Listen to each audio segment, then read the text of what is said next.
My next role is to introduce Pearce Godwin. He is the CEO of Listen First, right? Come on up, Pearce. Let's give Pearce a hand. He's been working really hard putting this event together. So let's hear it for him. Thank you so much, Andrea. The support and enthusiasm of this community for a gathering of conversations has meant the world to us and would not be possible without the input and guidance of more than 100 members of the Charlottesville community over the last 8 months. Thank you so much for welcoming us into your story. And thank you to our many organizational partners, local and national, especially the Bridge Alliance Education Fund, for making this event possible.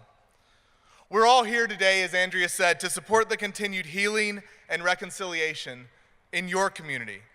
And perhaps by your example here, to inspire America toward mending our frayed social fabric by bridging divides in conversations that prioritize understanding. That's what this event is all about, encouraging conversations that prioritize understanding. This is not about false equivalencies or good people on both sides. This is about respecting the humanity of each person as an individual.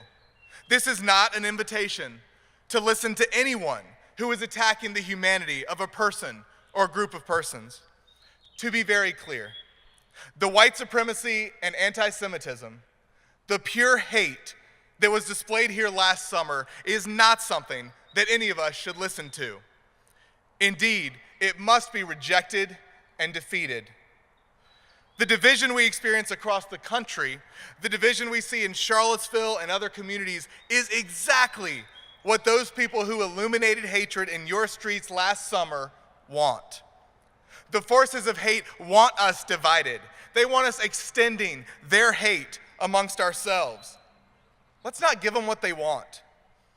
We are a united front as people standing against hate here today. Now, with the exception of such despicable, abject hatred, Listen First Project welcomes perspectives from across the spectrum of experience, background, and worldviews. Our view, which we hope is compatible with many others, is that we should all strive to listen first, prioritizing respect and understanding, even to ideas we find uncomfortable or challenging. See, I think only by engaging those with whom we disagree will we make progress. Now, some of you have told me you're tired of conversation. You want action, and that makes total sense. Our country is not yet living up to its promise in so many areas. And there are countless opportunities and needs for positive change through determined action. Now, I feel like conversations can propel that change, which is made more difficult by the persistent misunderstandings and infighting within and between communities. In conversations towards action, I feel like we can recruit allies and collaborators, broadening our coalitions. And we can understand the resistance or passivity toward our cause. Thus, listening first to understand can make each of us more effective advocates for change.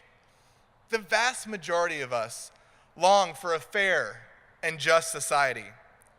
Now, some of us have a strategy to change the status quo via conversations, to change hearts and recruit others to move with us.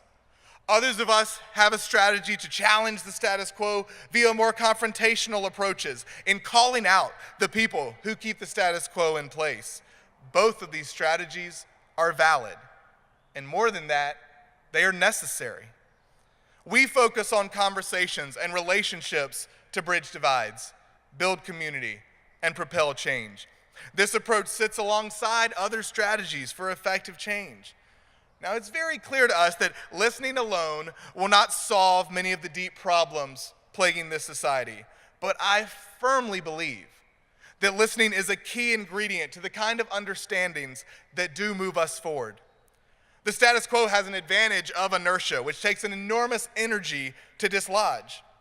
Given that, let's focus our energy for change on dislodging an unhealthy system, including our own bad habits, rather than focus negative energy on the strategy and tactics of others with whom we share so many goals.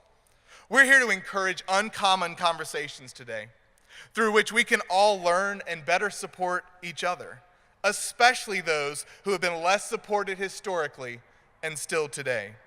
We are not here to suppress anyone's voice. It's just the opposite. Too often today, and certainly in the past, individual communities of Americans have been excluded from the conversation or have entered conversations on unequal footing as less than. We are all equal in this conversation today. And to those who have not been equal participants in conversation, to whom we have not listened first to for far too long, I'm especially interested in hearing from you. We welcome each person here with your unique perspectives and passions to be part of this conversation about Charlottesville and the rest of America. And we appreciate you being here. We also respect those who were invited, but felt this kind of conversation is not the best action they can take right now. We will miss their voices today and look forward to listening to their perspective as the conversation continues from here.